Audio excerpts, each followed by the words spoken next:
भेड़िया और 7 छोटे बकरे, the wolf and the 7 little goats. एक जंगल में एक बकरी अपनी 7 छोटी संतानों के साथ रहती थी। वो रोजाना जंगल में चारा लाने जाती थी और जाने से पहले अपने बच्चों को घर का दरवाजा बंद रखने और किसी अजनबी के लिए ना खोलने की हिदायत देती थी। एक दिन जब बकरी बाहर गई तो एक चालाक भेड़िया उनके दरवाजे पर आया। उसने अपनी मोटी आवाज बदलकर खुद को उनकी मां बताया और दरवाजा खोलने को कहा। बच्चों ने भेड़िए की मोटी आवाज पहचान ली और दरवाजा नहीं खोला।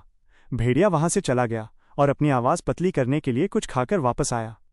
इस बार जब उसने मीठी आवाज में दरवाजा खोलने को कहा तो बच्चों को लगा कि ये उनकी मां है, लेकिन एक बच्चे ने दरवाजे के नीचे से उसका पंजा देखने को कहा।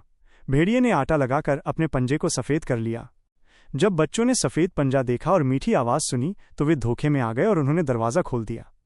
दरवाजा खुलते ही भेड़िया अंदर आ गया और उसने 6 बच्चों को जल्दी से निगल लिया, जबकि सबसे छोटा बच्चा एक बड़े घड़ी क्लॉक के अंदर छिप गया और बच गया। जब मां बकरी वापस आई तो उसने दरवाजा खुला पाया और घर में सिर्फ सबसे छोटे बच्चे को रोते हुए पाया। उसने सारी घटना बताई। मां बकरी और बच्चे ने मिलकर भेड़िए को ढूंढा। उन्हें भेड़िया एक पेड़ के नीचे सोता हुआ मिला। भेड़िए का पेट फूला हुआ था। मां बकरी को शक हुआ कि शायद उसके बच्चे अभी भी जिंदा हों। उसने जल्दी से एक कैंची, सुई और धागा लिया। मां बकरी ने सो रहे भेड़िए के पेट को सावधानी से काटा। आश्चर्यजनक रूप से उसके 6 बच्चे सही सलामत बाहर निकल आए। मां बकरी ने बच्चों से जल्दी से कुछ बड़े पत्थर लाने को कहा। बच्चों ने पत्थर लाकर दिए। मां बकरी ने उन पत्थरों को भेड़िए के पेट में भर दिया और फिर सुई धागे से उसका पेट सिल दिया। जब भेड़िया जागा तो उसे अपने पेट में भारीपन महसूस हुआ और प्यास लगी। वो पानी पीने के लिए नदी के किनारे गया। जैसे ही वो पानी पीने के लिए झुका, पत्थरों के भार के कारण वो नदी में गिर गया और डूब गया।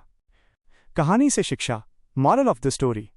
हमें हमेशा अपने बड़ों की बात माननी चाहिए और अजनबियों पर कभी भरोसा नहीं करना चाहिए, खासकर जब वे चालाकी से पेश आ रहे हों।